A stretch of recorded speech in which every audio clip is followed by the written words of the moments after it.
We need 5 Democrat senators to pull their heads out of their asses and go work for the United States of America. What is Donald Trump doing?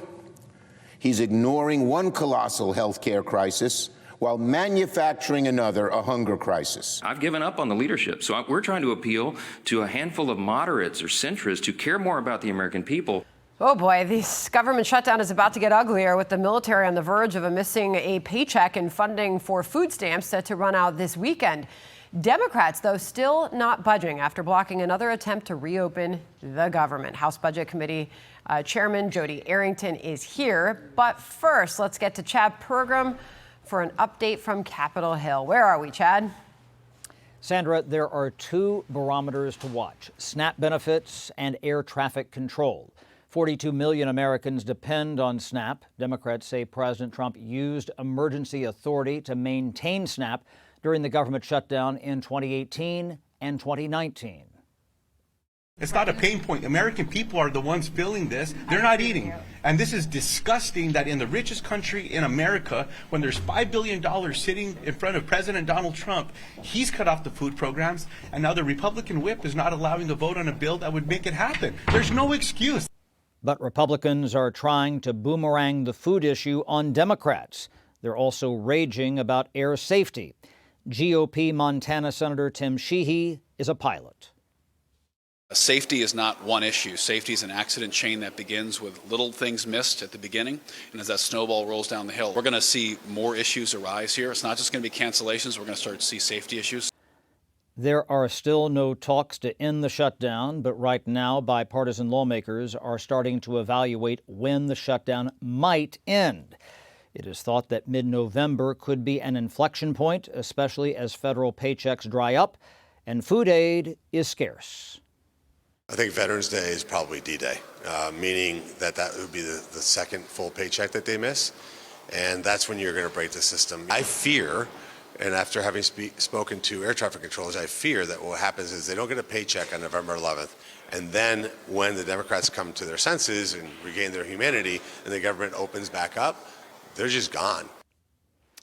Now, Senate Majority Leader John Thune says there's a, quote, higher level of conversation among lawmakers, but that does not guarantee a breakthrough. The Senate votes tomorrow for a 14th time to break a filibuster to fund the government. Sandra? Here we go. Chad Pergram on the Hill for us. Thank you. John. Thank you. All right, let's bring in Texas Republican Congressman Jodey Arrington. He is the chairman of the House Budget Committee. Imagine if the Democrats had gotten their way and gotten rid of the filibuster. This would have been over long ago. Yeah. I want to ask you this question. We're talking about this just as we were listening to Chad there. There's talk about maybe even a bipartisan introduction of a bill, a standalone bill to fund SNAP, what John Thune has referred to as rifle shots in this dispute. Any idea if that's going to put any pressure on Republicans to come to the table? Or? I actually think that prolongs the shutdown, quite frankly. I think you cannot reward this behavior or you're going to get it year in and year out. This hostage taking, this extreme posturing. It's not good for the governing of our country. I mean, this is the first time any party collectively has opposed a clean CR. It's the first time Chuck Schumer's done it in this 44-year career. So, no, look, we've given them 13 chances now to vote to fund SNAP. 14th coming tomorrow. 14th coming tomorrow. Head Start, WIC, all the service members, to the vulnerable, to our seniors who are not getting at-home health and telehealth services. I think the marketplace is going to take care of this. What I mean is dominoes are already starting to fall, right? You have independents fleeing in opposition of the Democrats to Republicans. You've got CNN siding with Republicans, some parallel universe I'm living in now, right? And then you've got key constituencies of the Democrats, like anti-hunger groups, who are saying this is going to be the worst hunger catastrophe and crisis since the Great Depression. And labor unions are saying, stop the madness, Democrats. Pass a clean CR and get with regular order. Yeah, the American Federation of Government Employees is saying it's time to do it, but it looks like the Democrats are saying we appreciate the government workers. We appreciate their representation, but we're going to stick with this plan for now. We were talking about this, too, during the break as to what the deadline for Democrats might be here. It looks like they're targeting November 1st because that's when SNAP benefits run out. Military misses another pay period, or misses a pay period because they made up for it on the 15th. And it's the beginning of open enrollment where people are going to get shocks in the mail or online when they see the increase in premiums. But you also think they want to carry this through to the elections next Tuesday. I think so. I mean, sad that this is a miscalculation, by the way, politically, not to mention on its merits the wrong thing to do. But yeah, I mean, to have these folks walk off the cliff, use them as more leverage, as the Democrats say, because they say they're winning, which is not what the polls are showing anyway.